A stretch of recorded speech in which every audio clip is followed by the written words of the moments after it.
Débat et controverse sur BFM Business. Nicolas Dose accueille les experts. Bonjour et bienvenue à l'actualité économique du jour. On va réagir aux propos du gouverneur de la Banque de France, François Villeroy de Galhau, qui tous les ans écrit une simple lettre traditionnellement à l'Élysée. Il dit clairement cette année, compte tenu de la situation qui est la nôtre, le plus important n'est pas de baisser les impôts, mais tout simplement de ne plus y toucher. Et ensuite, sur les réformes, prudence sur les réformes, notamment de l'assurance chômage et des retraites. C'est peut-être pas le moment de remettre le couvert sur ça. C'est pas comme ça qu'il le dit après, mais c'est peut-être pas le moment de remettre le couvert sur ce terrain-là, au moment où on cherche à restaurer la confiance de l'ensemble de nos citoyens pour qu'ils cessent d'épargner et qu'ils consomment davantage. Faut-il ressusciter le commissariat général au plan ? Emmanuel Macron pourrait annoncer le 14 juillet la création d'un haut commissariat au plan avec François Bayrou à sa tête. Bruno Le Maire a jugé cette idée très utile. Et Jean Castex n'a pas démenti cette information signée par le Canard enchaîné, y compris le nom de celui qui pourrait en prendre la tête. PwC a essayé de rentrer concrètement dans le dossier des relocalisations, sortir un peu du concept pour se demander, bon alors qu'est-ce que ça veut dire, qu'est-ce qu'on pourrait faire, qu'est-ce qui aurait du sens. Vous allez voir, c'est une étude assez complète, mais qui a le mérite d'être concrète. Et puis le gouvernement ouvre un nouveau front à l'hôpital après avoir peut-être trouvé la solution pour déminer les conflits en libérant de nombreux crédits. En échange, le gouvernement se demande s'il n'est pas temps de revenir sur les 35 heures. Et puis, on évoquera aussi le Parlement européen qui s'attaque au dumping social dans le transport routier. L'objectif, essayer de faire qu'il y ait un peu moins de camions roumains, polonais ou bulgares sur les routes allemandes ou françaises. Jean-Marc Daniel, bonjour. Bonjour. Professeur à l'ESCP, auteur de Macron, la valse folle de Jupiter, pourquoi ces erreurs nous mènent dans le mur, publié aux éditions L'Archipel, et membre du comité éditorial du mensuel Pour l'Écho. Christian Poyot, bonjour. Bonjour Nicolas Dose. PDG de Micropole et président de la commission mutation technologique et impacts sociétaux du MEDEF, et Stéphane Van Nuffel, bonjour. Bonjour Nicolas. Co-fondateur de netinvestissement.fr, créateur du blog je suis libéral.fr.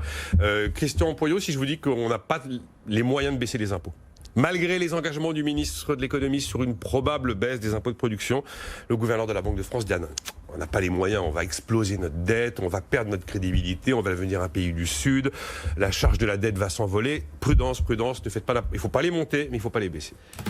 Je ne suis évidemment pas entièrement d'accord avec ce qu'a dit le gouverneur de la Banque de France. Quand on regarde le sujet de la dette, il y a encore 3-4 mois, on était sur ce même micro, on disait on arrive à 100%, c'est insoutenable, etc. C'est pas faux. Bon, c'est pas faux. On va arriver malheureusement à 120%. Alors attention, je ne me réjouis certainement pas de l'augmentation du niveau de la dette, c'est clair et net. Mais là, on est face à quelle situation ? Le tissu économique est très affecté, très dégradé, il y a beaucoup de problématiques. On nous parle en même temps de relocalisation pour des raisons sanitaires et développement des entreprises. Donc logiquement, c'est sûr comment être plus productif. Plus productif, c'est les impôts de production. Je pense qu'on va le redire certainement beaucoup autour de ce micro. Donc il faut, oui, à certains endroits dans lesquels il faut baisser les impôts, ça me semble tout à fait impératif. Mais si vous le permettez, je reprendrai, parce qu'il n'a pas dit que ça, Villeroy de Galhau, il a également dit, le coût global de notre modèle social est trop élevé par rapport à ce qui se passe à d'autres endroits. D'accord ? Donc il y a une certaine contradiction dans ses propos, puisqu'il dit, d'un côté, on a une charge qui pèse de manière trop importante sur les ménages et sur les entreprises, donc qui pèse sur notre production, et en même temps il dit il ne faudrait pas trop bouger les impôts.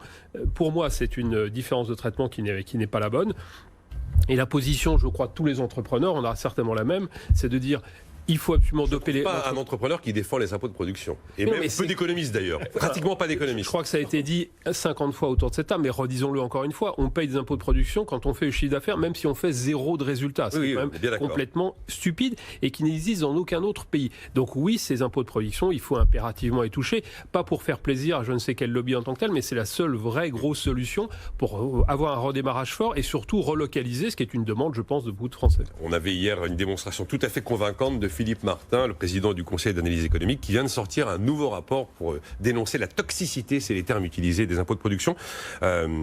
D'accord avec Christian Poyot, Stéphane Van Nuffel. Je demanderai après à Jean-Marc Daniel s'il pense qu'on a quand même les moyens de s'offrir des belles petites baisses d'impôts 2021. Alors, je vais vous apporter, ça va encore vous surprendre, parce que vous savez que moi je m'intéresse beaucoup à l'histoire du libéralisme, et je vais vous donner quelque chose qui va vous surprendre. Moi, en tant que libéral, je pense qu'il faut être efficace.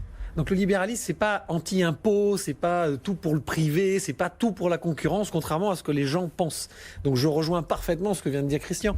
Il y a des hausses d'impôts qui pourraient être acceptables dans certains sujets. Je les connais pas, hein, parce qu'on en a déjà tellement. Jean-Marc, il a une idée pour les retraités. J'attends, on fait dans l'ordre. Hein. Vous avez vu, on monte en puissance là. Hein. Il a une idée pour les retraités. Les baisses d'impôts, j'en ai encore plein à vous expliquer. Je dis juste qu'actuellement, clairement, et vraiment en tant que chef d'entreprise, apaiser. soyons calmes, détendons un peu l'atmosphère. La stabilité fiscale. Stabilité fiscale, en France, ça n'existe pas, la stabilité fiscale, Nicolas, parce qu'à partir du moment où quelqu'un a commencé à dire, pour rebondir sur ce que disait Christian, on baisse l'impôt sur les sociétés, c'est-à-dire l'impôt sur le résultat, discrètement, on a mis des impôts sur le chiffre d'affaires. Comme ça, on était sûr que si les entreprises payaient moins d'impôts sur leurs résultats, on leur prendrait déjà une base forfaitaire sur leur création de richesse dès le départ. C'est ça l'historique. Donc les baisses d'impôts, les hausses d'impôts, ce qu'on va baisser à droite, on va le monter à gauche. C'est l'ingénierie fiscale française dont je suis très fier. On est les meilleurs au monde. Ça, c'est déjà vu. Pour vous répondre, même des hausses d'impôts qui ne se voient pas en jouant sur des indexations. Bon, bref. Je pense qu'en ce moment, on a juste, et là je parle en tant que chef d'entreprise, là pour le coup, on a juste besoin d'avoir un tout petit peu de stabilité, évidemment fiscale, évidemment sociale, pour qu'on puisse laisser-nous bosser. Je vais vous dire ça comme ça. Mais c'est exactement ce que disait Pompidou en 66. Voilà. Arrêtez d'emmerder les Français. En quelle année, en 66. Ah oui, avant-hier. Donc, oui. Et vous imaginez, mais ça fait 200 ans que ça existe, ça. Oui, voilà. Déjà, dès l'industrialisation de l'Europe britannique et française, on parlait « laissez-nous tranquilles », en fait. Voilà. Donc vraiment, le message à passer, je pense que c'est ça. Dans un sens ou dans un autre, c'est peut-être pas le moment de faire le grand soir. Et je finis là-dessus. C'est le grand problème, Nicolas, on en parle souvent ici, de la France. On ne réforme pas économiquement au bon moment. Voilà, parce qu'un entrepreneur... L'assurance chômage, c'est pas le moment en retraite non plus. Je veux dire, quand ça va mal, on se bagarre. On n'est pas en train de remettre tout en question. On remet tout en question à un moment donné quand on se rend compte qu'on a la solidité pour le faire. On a les moyens, Jean-Marc Del. Alors, il y a deux questions. Est-ce qu'il faut de la stabilité fiscale totale ou est-ce qu'il faut juste un impôt Covid, comme vous l'avez déjà imaginé, mais est-ce qu'on a les moyens de s'offrir aujourd'hui des baisses d'impôts de production? Je rappelle, ces 3 S, si on décide d'aller au bout du bout, c'est 3,8 milliards. La CVAE, je ne pense pas qu'on la supprime intégralement, mais c'est entre 15 et 19 milliards d'euros selon les années. Oui, je crois qu'il faut serrer les problèmes, et je crois que, puisque le souci derrière les propos du gouverneur, c'est l'évolution de la dette publique, et là, à 100%, c'était inquiétant, à 120%, c'est toujours inquiétant. C'est-à-dire, on ne peut pas revenir... Mais lui, il explique quand même que oui, mais à 130 ou 140 ou 150, ça devient très inquiétant. Très inquiétant. Donc, il faut prendre en main ce problème de la dette publique, avec tous les discours, tous les sophismes, tu vois, c'est-à-dire il faut qu'elle soit perpétuelle, sachant qu'elle l'est déjà. Oui. Il faut qu'on l'annule, sachant quand même que si on commence à annuler des dettes, à faire banqueroute, on va retrouver les affres de l'ancien régime. Donc je pense on va pas ouvrir le débat, mais ce qui vous dit d'annuler, ce serait uniquement... Donc je pense que la première mesure pour éviter le creusement de la dette, c'est d'éviter de gonfler les dépenses. Donc il faut arrêter tous ces plans de relance ridicules qu'on nous met sur la place publique. Ils vont adorer les chefs d'entreprise que vous dites. On va continuer. Et donc tous les gens qui disent il faudrait... Alors je me suis permis de critiquer le MEDEF qui voulait avoir un déficit budgétaire de 5% du PIB pendant 3 ans. Écoutez, non, c'est pas raisonnable. Je me suis permis de critiquer l'Europe qui veut créer un emprunt de 750 milliards d'euros. Écoutez, si la dette publique c'est un problème, on ne prétend pas, au nom d'Hamilton, du fédéralisme et tout ça, replomber la génération future de 750 milliards d'euros supplémentaires.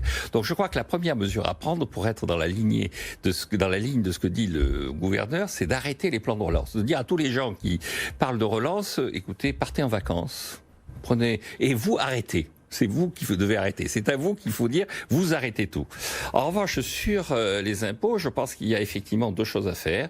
Je maintiens qu'il faut mobiliser la capacité de travail de ce pays et qu'il faut demander un effort aux gens qui travaillent. Et que ce n'est acceptable que si les gens qui ne travaillent pas sont eux-mêmes, d'une certaine façon, concernés, touchés par l'effort de solidarité. C'est ce que j'appelle un effort fiscal. L'impôt coronavirus que j'avais défendu dans un camp quotidien. Ce serait la CSG, en fait. Ce serait la CSG ou la CRDS, c'est-à-dire on demande aux retraités, effectivement, puisque eux, on ne peut pas mobiliser leur travail, donc on leur demande, effectivement, de contribuer à l'effort de redressement, ce qui permettrait, effectivement, de baisser ces impôts de production.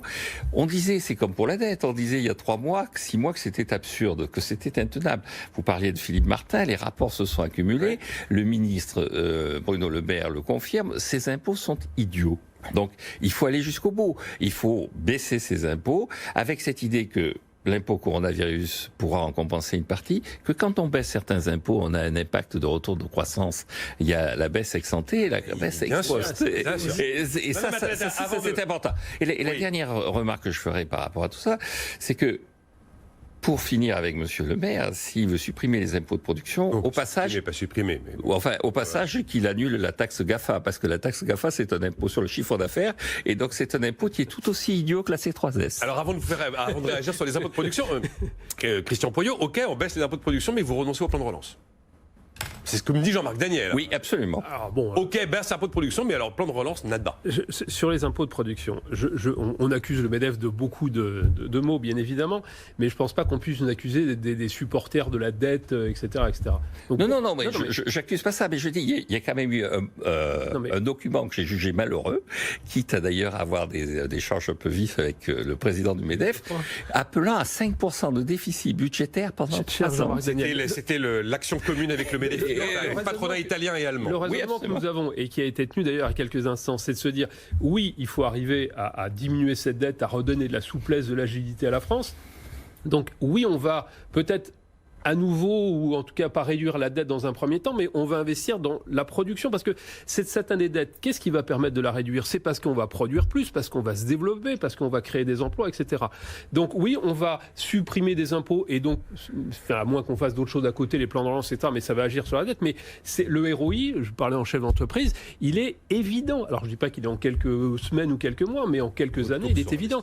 Donc le raisonnement que nous avons, c'est pas dire creusons encore plus la dette, il y a là, super, on s'en fiche.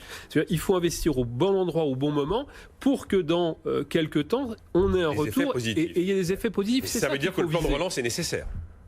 Les plans de relance, il y a des secteurs où c'est nécessaire. Voilà, là, on n'est certainement pas complètement en face sur le sujet. Après, est-ce qu'il faut qu'il y en ait partout, dans tous les sens? Il y en a un global en septembre, normalement. Voilà. Ce qu'on peut... J'entendais Geoffroy Roux de Bizet dire que c'était beaucoup trop tard. Visiblement, il le soutient, il l'appelle de si vous voulez, le chef d'entreprise, là, c'est en ce moment où il y a le sujet en tant que tel. Bon. Dans certains secteurs, oui. Voilà. Bon, ce qui peut être discuté, c'est qu'on a un plan de relance par-ci, un plan de relance par-là, etc., etc. Bon, il serait temps, et nous, c'est sur quoi nous militons, effectivement, qu'il y ait une vision d'ensemble plus large qui donne une direction forte. Mais encore une fois, il y a différents leviers. On parle de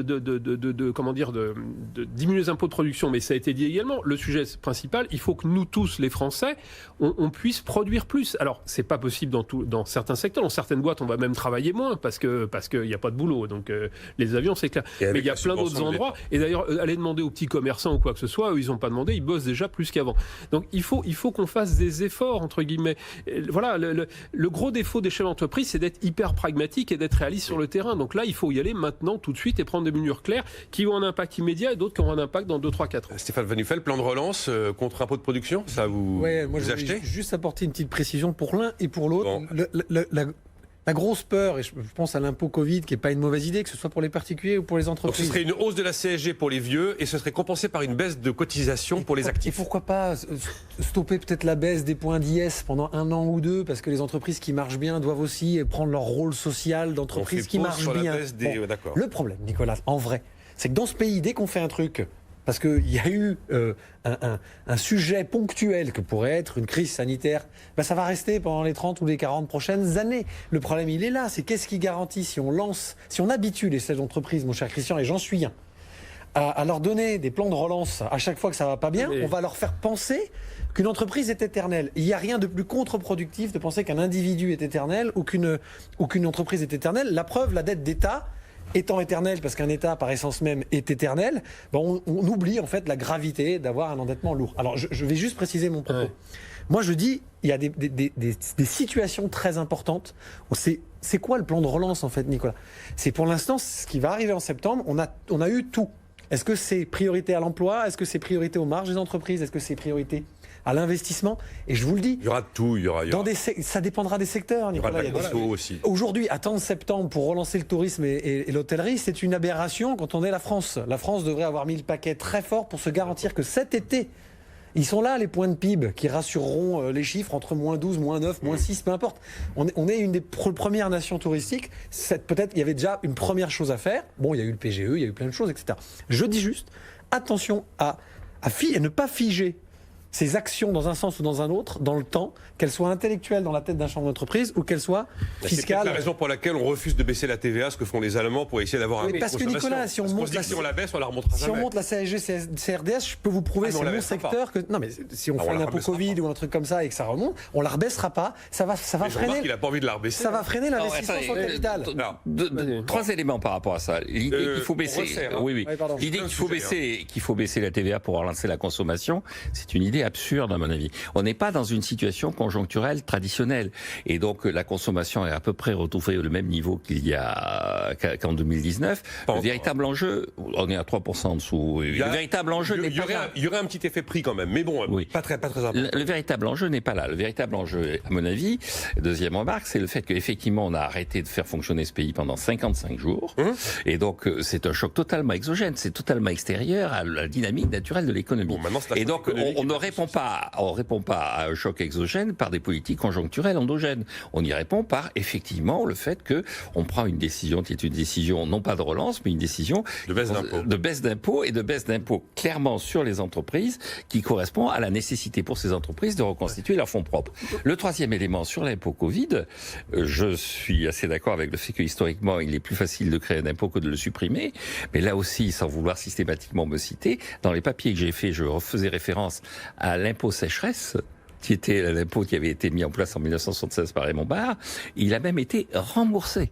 C'est-à-dire, dans le programme de relance de 81, le gouvernement a dit, on va vous rendre l'argent qu'on vous a pris en 76. Donc, on peut concevoir un impôt qui soit un impôt qui réponde à l'urgence, avec cette idée qu'effectivement, il y a un effort à mettre en place, et puis qu'après, si on le remboursera pas, mais au moins qu'on le supprime. Visiblement, la CRDS ne va pas connaître le destin de l'impôt sécheresse de Raymond Barre. Moi, ce que je voudrais ajouter, c'est que et ça c'est très français, on est jacobin par essence, on cherche quelque chose qui va convenir à tout le monde. On vient de dire, tous autant qu'on est, il y a 50 000 situations différentes. Je vais prendre l'exemple de l'activité partielle, qui est le nom officiel. Nous, Micropole, on l'a utilisé et honnêtement, ça a été une excellente mesure parce que sinon, ça aurait été effectivement très très compliqué. Bon. Maintenant, est-ce qu'il faut faire perdurer cette activité partielle, alors pas ad vitam aeternam, mais même encore très longtemps? Sincèrement, je ne le pense pas. Vous voyez, disant ça... Le système de 2 ans longue durée, ça, c'est trop? Si, attends, laissez-moi finir. Ce que je veux dire, c'est que il y a certains secteurs, et je prends le mien en tant que tel, le secteur globalement de la tech est affecté, mais c'est pas le plus affecté entre guillemets. Il faut trouver qu'on ait un système de dégressivité. Je dis pas qu'il faut passer de 1 à 0 immédiatement, mais il faut trouver un système de dégressivité parce que sinon, je rejoins là-dessus ce qui a été dit. Les entreprises un peu s'habituent, quoi. Il y a quelque chose qui tombe de l'État, etc., etc. Bon. Donc sur ce sujet-là, il faut le faire, mais il faut pas le faire dans le tourisme ou dans d'autres activités où là ils sont très très affectés, d'accord. Donc ça me rappelle les 35 heures. Tout le monde a 35 heures. Paf, l'ingénieur, l'agent de caisse chez Carrefour et puis c'est n'importe quoi. Donc ayons des actions différenciées par secteur, par zone. Je rappelle que ce qui a été le plus marquant finalement cette période, c'est le nombre d'accords sociaux de terrain qui ont été signés avec des gens qui font face à la situation concrète de l'entreprise dans son bassin d'emploi, avec son secteur, etc. C'est ça qu'il faut faire. Les grandes mesures générales, moi je m'en méfie énormément. Mais il n'y en aura pas. Il est clair qu'il n'y aura pas une mesure générale sur le temps de travail, ça n'arrivera pas. Ce serait intéressant d'imaginer que le plan de relance serait en fait un vaste plan de baisse d'impôts. Mais même pas vaste plan de... si le gouvernement disait, écoutez, Jean-Marc Daniel, on baisse les impôts de production, ça coûte tant, et puis on laisse les entreprises négocier localement, effectivement. C'est pas un plan de relance, baisser les impôts de production, c'est une aberration. Les impôts de production, il faut les supprimer. Là, on n'est pas du tout sur le même... mais c'est pour ça que je dis... Ils n'ont rien à faire là, ceux-là. C'est pour ça que je dis, parler de plan de relance, ça me paraît idiot. Maintenant, si on doit utiliser le mot, autant l'utiliser à faire ça. On a une minute. Je dis juste 15 secondes. Et vous savez très bien que je défends un libéralisme qui n'est pas le libéralisme américain, parce qu'il y a plein de défauts dans cette espèce d'ultra-financiarisation. Il y a une vraie leçon à regarder sur ce qui s'est passé aux États-Unis entre 2007 et 2010 dans le comportement du gouvernement fédéral par rapport à l'industrie automobile, l'industrie aéronautique, etc. Un gouvernement ultra-libéral, etc., qui donc a pris des participations capitalistiques, a récupéré des pans entiers de l'économie, qui les a dynamisés avec un contrat de timing. Alors on peut créer une direction du plan si vous voulez pour ça. Ça fait plaisir à M. Bayrou pour lui trouver un poste. Il n'y a pas de problème. Et au bout de 3 ans, ils ont rendu les clés avec une marge. L'État américain a gagné de l'argent. Voilà ce qu'il faut faire si on doit faire un plan de relance. Rentrons là-dedans. Arrêtons de faire du colbertisme où on veut tout. Voilà. Peut-être, j'en sais rien, mais soyons intelligents. L'État est un acteur économique. Bon, soyons intelligents. Donc, faut-il ressusciter le commissariat général au plan? Ce sera la question suivante. Visiblement, le projet est assez sérieusement dans la tête du président de la République. L'information du cadre enchaîné est jugée utile par le ministre Bruno Le Maire. Il n'est pas démenti par Jean Castex. On est les 35 heures à l'hôpital. Là, il est en train de se passer un truc. On en dira un mot. Eh bien, écoutez, à tout de suite.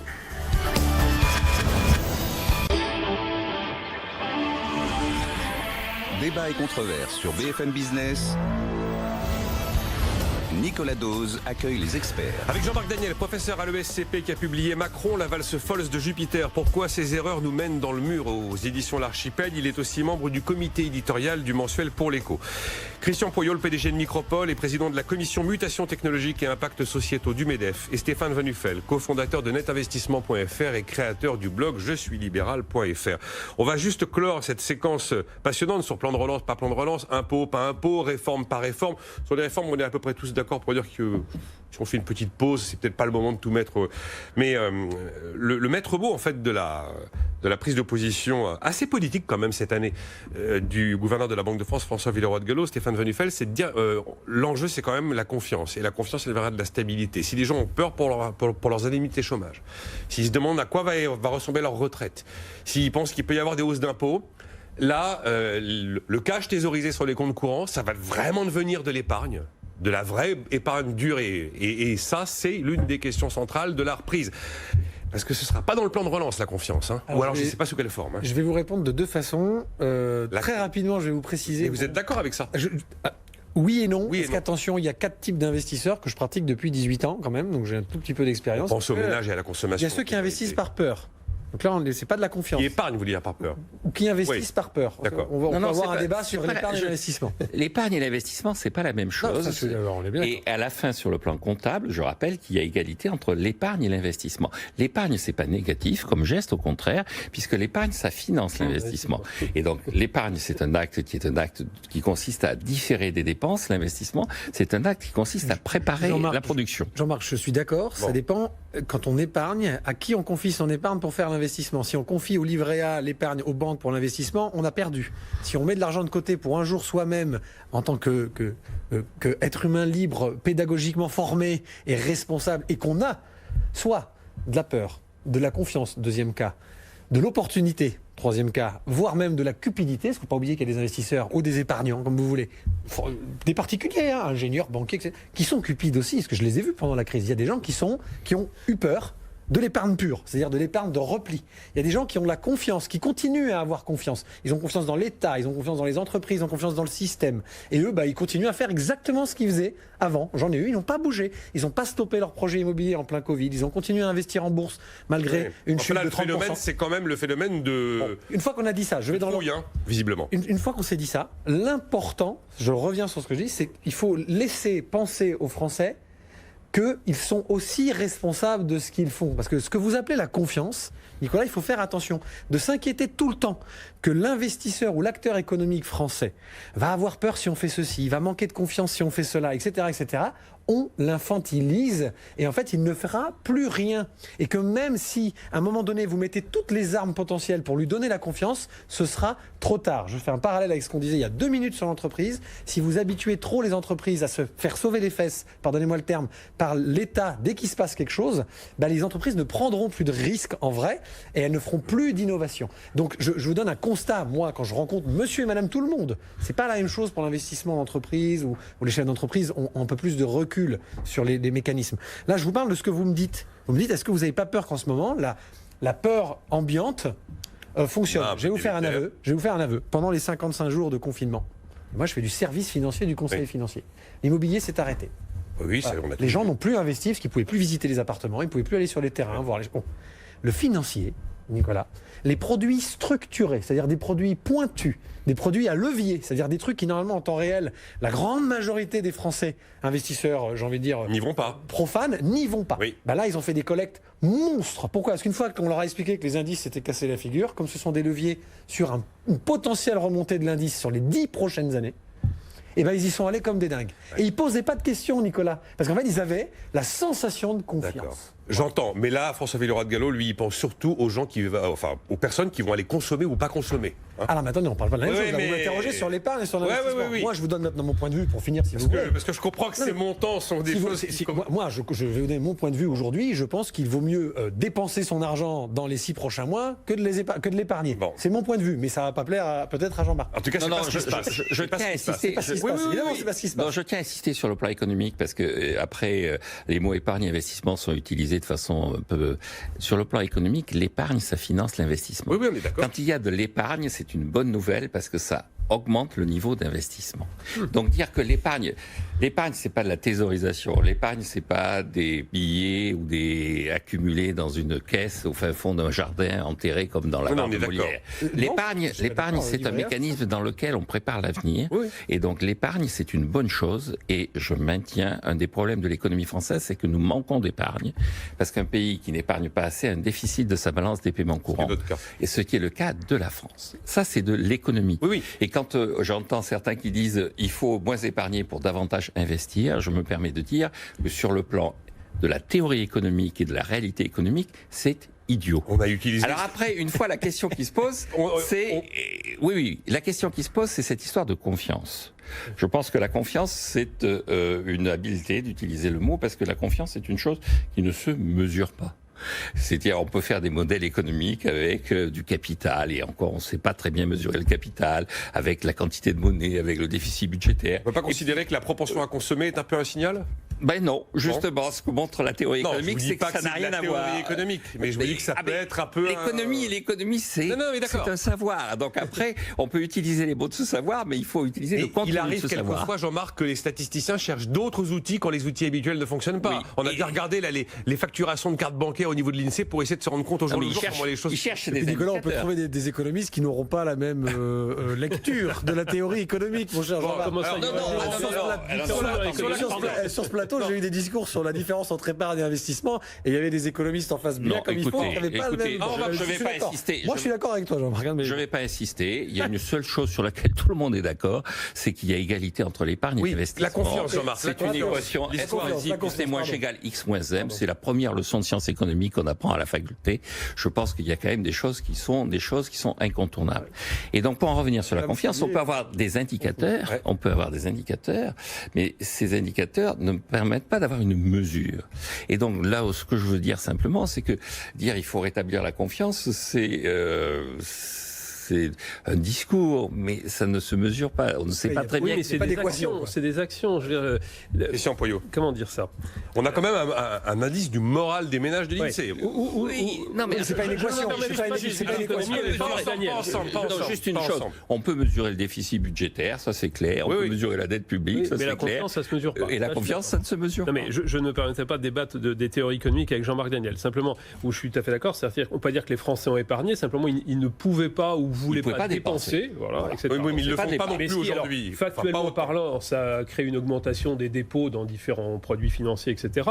Et là, ce qu'on cherche à faire, c'est qu'ils rééquilibrent, on va dire, entre cette notion de ne pas dépenser et de dépenser. C'est ce qu'on cherche à faire globalement. Sur le fait que la confiance ne se décrète pas, j'allais dire tant mieux, parce que sinon, ça serait des machines, on n'aurait qu'à appuyer sur un bouton et les gens feraient ce qu'on veut. Mais c'est un climat d'ensemble, si vous voulez. Et c'est là où peut-être il y a pas de, je trouve qu'il n'y a pas assez de réflexion. On va prendre 2-3 exemples simples. Les retraites, on ne va pas boucler là-dessus, mais ce qu'a dit Geoffroy Roux de Bézieux hier au Premier ministre, c'est dire les retraites, oui peut-être, bien sûr qu'il y a un sujet de retraite, mais c'est pas la priorité là, maintenant, tout de suite. Donc, et si on le fait, on sait très bien que ça va être anxiogène. Le sujet est compliqué en France, bien évidemment. D'accord. On parlera peut-être de la 5G tout à l'heure. La 5G, on va dire c'est un sous-sujet, mais c'est pareil. Là aussi, on fait peur, on ne sait pas encore si ça va faire ceci, etc. Regardez le Covid, pareil. Alors, bien malin qui peut dire exactement ce qui va se passer dans quelques mois. Mais les titres des journaux, c'est en permanence, c'est dangereux, c'est inquiétant, attention, il pourrait... Voilà. Donc, on est globalement dans un climat, je trouve, anxiogène. Je ne dis pas qu'il faut être tout va bien, embrassons-nous Folleville, bien évidemment, même au sens d'ailleurs concret du terme. Mais la confiance est un discours général de dire en français, ayons confiance en nous, on peut réinvestir, on a des moyens de se développer, on a des forces extrêmement importantes, on est bien positionné. Enfin, je sais pas, il y a tout un tas de sujets économiques, culturels, etc., sur lesquels on peut jouer. Et c'est là-dessus, il faut... Et un chef d'entreprise le sait bien aussi, on pilote des collaborateurs, d'accord ? Les collaborateurs, c'est pareil, ils avancent si vous leur donnez globalement comment dire, une ambition forte, en même temps raisonnée et structurée, etc. Alors, les chefs d'entreprise ne sont pas des gourous, on n'a pas non plus de recette magique, mais une entreprise, ça marche parce que les gens ont confiance dans la direction de l'entreprise. Il faut arriver à recréer progressivement. Ce n'est pas simple, mais là, les pouvoirs publics jouent un rôle très important. Et sur ce point-là, peut-être qu'il n'y a pas suffisamment d'action. Voilà. J'avance sur un autre sujet. Le commissariat général au plan version Macron pourrait être annoncé le 14 juillet, Jean-Marc Daniel, avec François Bayrou à sa tête. On a déjà France Stratégie, le Conseil d'analyse économique, le Conseil économique, social et environnemental, le secrétariat général pour l'investissement, une commission Blanchard-Tirol. Faut-il ressusciter ces comités? Écoutez, que va répondre Jean-Marc Daniel? C'est une idée. Attention, mitrailleuse. C'est une idée. Canon. Dans un quotidien de ce matin, j'ai qualifié ça de loufoque. Oui, j'ai vu. Et encore. Oh, c'est gentil. C'est gentil. Oui, c'est ça. Petite forme. Et voilà, quel est le mot relativement modéré que je peux utiliser? C'est invraisemblable qu'on en soit là. C'est invraisemblable. Et donc, je ferai quand même, par rapport à tout ça, deux remarques un peu annexes par rapport à tout ça. La première, c'est que le premier commissaire au plan qu'on a nommé, c'était Jean Monnet. Et Jean Monnet raconte dans ses mémoires que quand il arrive rue de Martignac, la rue de Martignac où étaient les locaux était une annexe du ministère de l'Agriculture. Et il y avait donc dans le bureau un portrait de Jules Méline, qui était le grand ministre de l'Agriculture de la Troisième République, qui avait rétabli le protectionnisme. Et donc il s'installe dans le bureau. Et il dit à l'huissier qui était là, qui l'accueille, vous me descendez de ça tout de suite à la cave, parce que s'il y a une chose dont je ne veux plus entendre parler, c'est du protectionnisme et de toutes les idées qu'il faut produire nationales.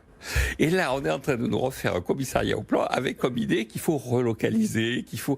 Donc non seulement c'est une idée loufoque, mais en plus c'est une trahison par rapport à l'esprit de Jean Monnet. La deuxième chose, c'est que Jean Monnet explique aussi que la première personne qu'il recrute, c'est un cuisinier.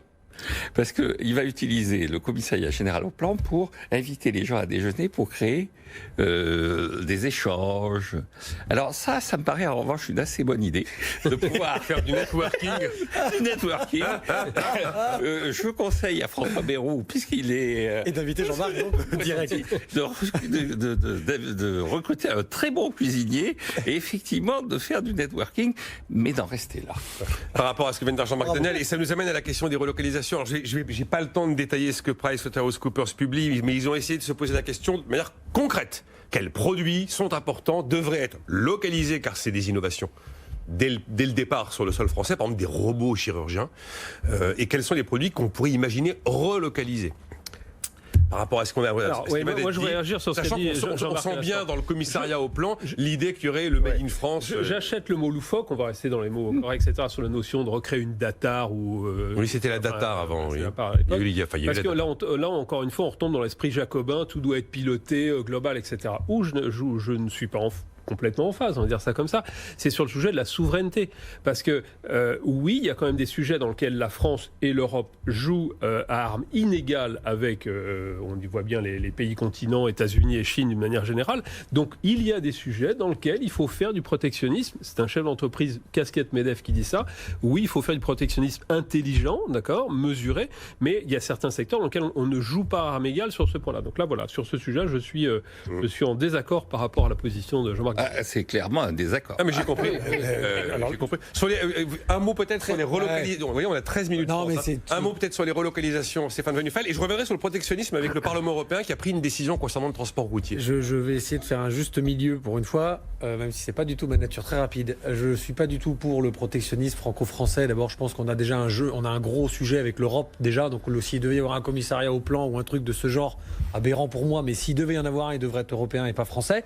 Parce qu'on va commencer déjà par se bagarrer avec nos propres voisins avec qui normalement on devrait avoir une puissance de frappe. Je le dis, mais c'est juste le vrai sujet. Bon, maintenant, pardon Christian, moi je pense qu'aujourd'hui, le mot protection lui-même m'embête. En tant qu'entrepreneur, il faut pousser les gens à faire les choses. Voilà. Donc je pense que relocaliser ou localiser des compétences françaises qu'on exporte très bien, tant qu'elles sont des compétences R&D, pour caricaturer pour nos auditeurs, recherche et développement, l'idée du robot scientifique, l'idée du changement de cœur, c'est super. On a les mecs qui les créent, on a les universités qui les forment, et Saclay est en train de monter en puissance et c'est super par rapport aux grandes universités. Et qu'est-ce qu'ils vont tous faire quand on va en arriver à la production et à la mise sur le marché?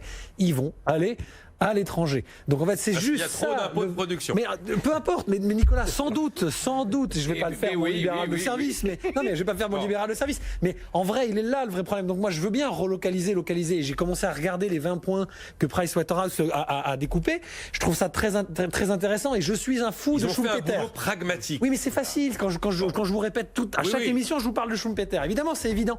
Évidemment qu'on est en train de changer le monde et changer le monde, c'est évidemment créer des choses qui n'existent pas. Sauf que maintenant, si vous n'avez pas l'environnement fiscal, la confiance et tout ce qu'il faut pour que ça pousse, c'est pas en faisant du protectionnisme sur des sous-traitants de l'automobile que vous allez faire le nique aux États-Unis ou à la Chine. C'est un point important. Je crois que le mot protectionnisme, il faudrait trouver un autre mot.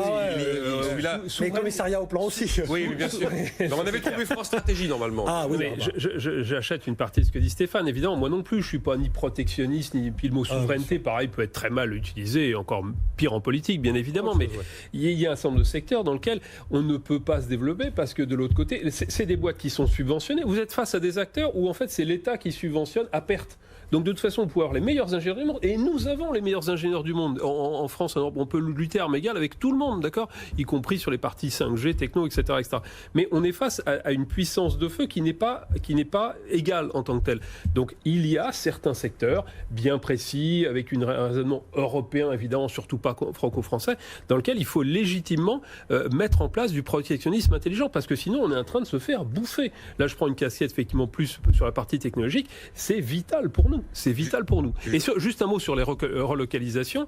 Là aussi, c'est un sujet quand même qui est complètement connexe, d'accord ? On veut recréer de l'emploi, on veut recréer de la dynamique, il faut agir sur les relocalisations, mais là encore, pas un sujet général qu'on fait de manière globale par un commissariat au plan, etc. Agissons sur certaines filières très précisément. J'ai pas eu le temps de lire l'étude de Pricewaterhouse, mais ce qu'on en lit, c'est que c'est quand même une bonne base de départ pour travailler. Ils partent sur l'idée qu'il y aurait, de manière très concrète, 50 produits qui pèsent 115 milliards d'euros, qui mériteraient d'être ancrés, c'est-à-dire créés, de voir le jour, pas d'être relocalisés, d'être localisés en fait chez nous, ou alors certains d'être relocalisés, et qu'il pourrait y avoir jusqu'à 75 000 emplois directs à la clé. Justement, tiens, Jean-Marc Daniel, je vous fais réagir. On a 10 minutes, j'aimerais dire un mot de la 5G aussi. Le Parlement européen a décidé de hausser le ton face aux déséquilibres qui peuvent exister dans le transport routier. Et donc, je vais droit au but, éviter que les camions de l'Est ne viennent hanter les routes des pays de l'Europe de l'Ouest. Et donc, les mesures, c'est pas compliqué. Je suis transporteur polonais, je suis obligé de renvoyer toutes les 3 semaines mes chauffeurs à la maison. Obligatoire. Et puis si je dépasse ce délai de 3 semaines, il n'a plus le droit de dormir dans sa voiture, enfin dans son habitacle, je dois lui payer un logement en dur. Enfin, tout est fait pour que l'activité, évidemment, où le coût du travail est plus élevé chez les transporteurs européens, ne se trouve pas trop concurrencé de la part avec les concurrents de l'Est. Pardon, c'est bourré de répétitions, ma phrase. Et alors à l'Est, on dit « Ah ben c'est du protectionnisme de l'Ouest ». Et à l'Ouest, on se félicite.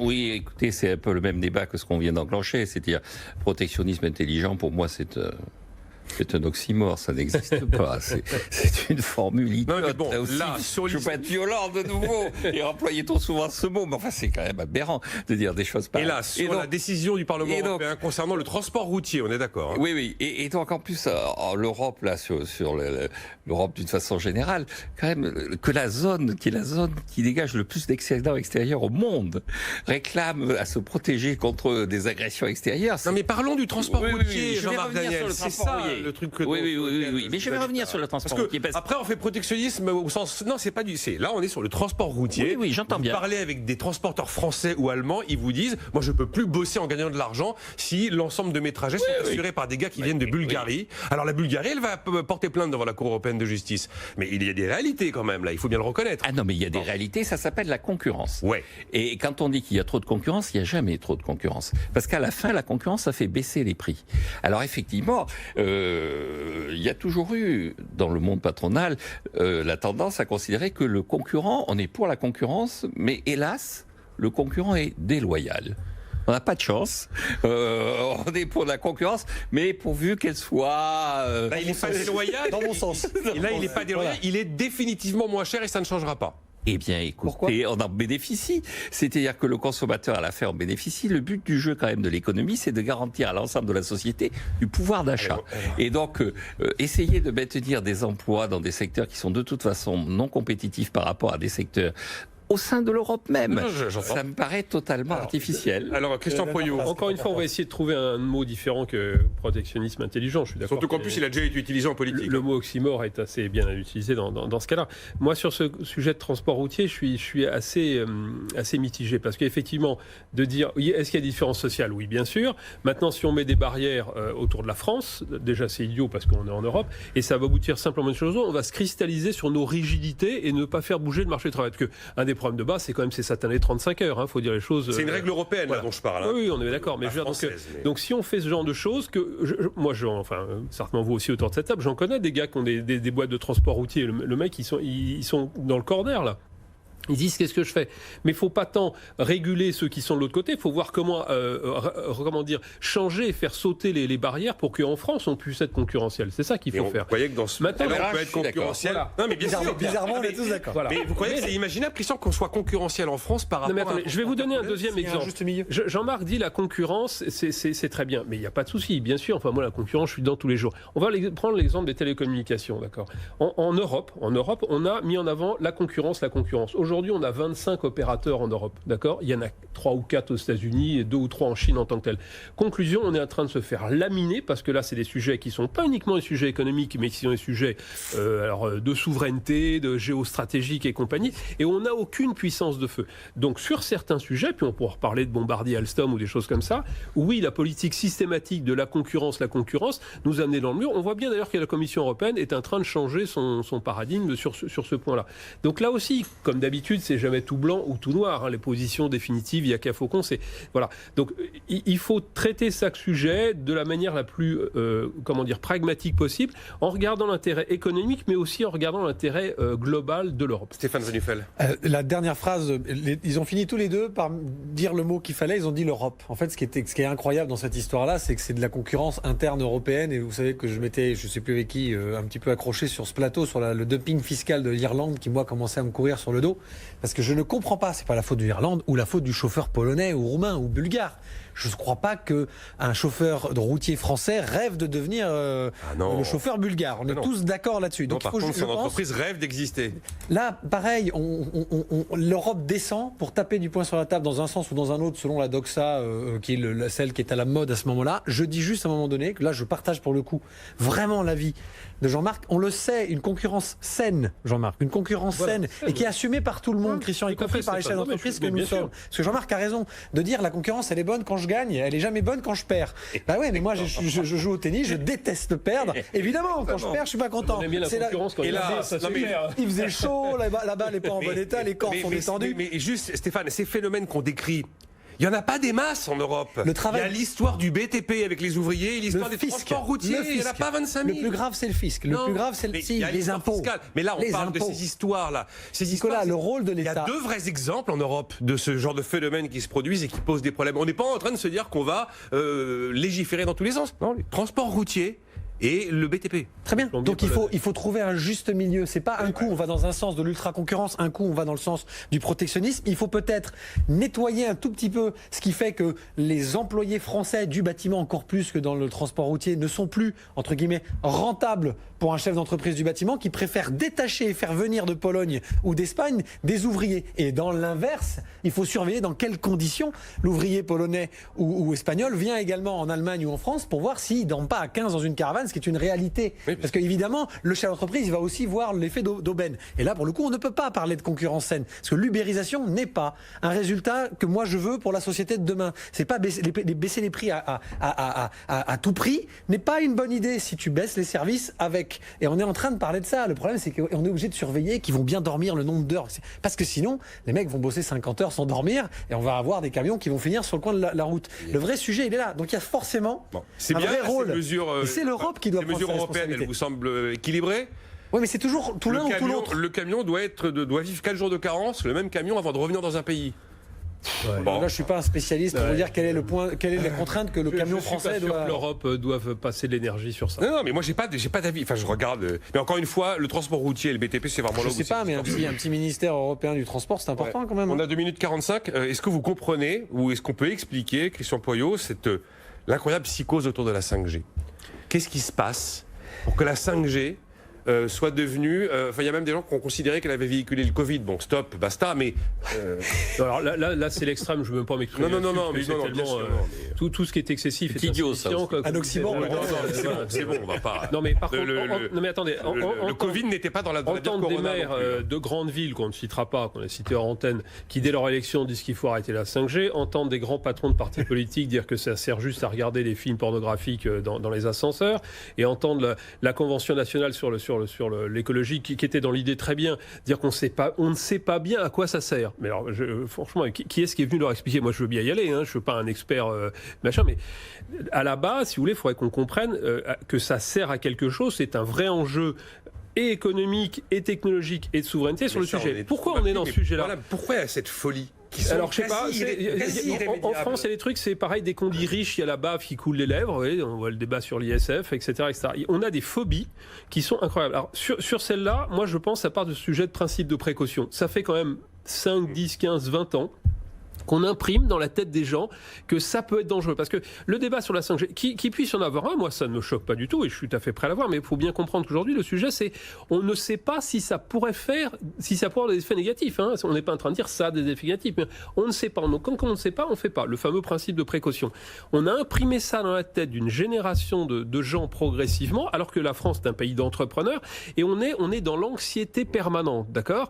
Là-dessus, vous avez des gens qui utilisent de la démagogie sans même comprendre à quoi ça sert, c'est dramatique. Donc pourquoi ? Je ne sais pas exactement, mais là aussi, alors je ne vais pas dire les responsables politiques, en essayant de leur balancer le truc, c'est tout le temps de la faute des politiques, mais cette anxiété permanente de dire il faut faire attention à tout, il faut se protéger de tout, il faut que l'État soit la mère couveuse qui nous, etc. Mais il faut qu'on en sorte. Il faut quand même peut-être. C'est le mot de la fin. Il faut quand même ajouter, Nicolas, qu'au-delà du contexte où ça tombe mal en plus, parce qu'on se retrouve dans une période sanitaire qui fait rejaillir toutes les peurs de l'humanité, parce que oui, je le rappelle, vous vous rappelez, vous m'avez traité de cynique.